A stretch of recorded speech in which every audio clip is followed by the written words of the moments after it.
Kapal Basarnas RIP 01 Medan mengevakuasi 5 orang nelayan asal Brandan, Kabupaten Langkat yang terombang-ambing di tengah laut setelah kapal yang ditumpanginya karam akibat cuaca buruk.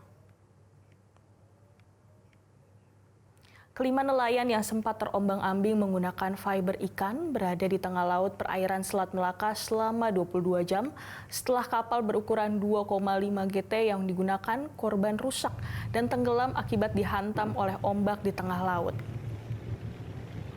Tidak ada korban jiwa dalam kejadian ini, namun kelima orang nelayan yang selamat ini masih dilakukan pemeriksaan kesehatan dengan disaksikan oleh petugas gabungan dari Basarnas Medan dan Ditpolairut Polda Sumut dengan menggandeng HNSI Sumut.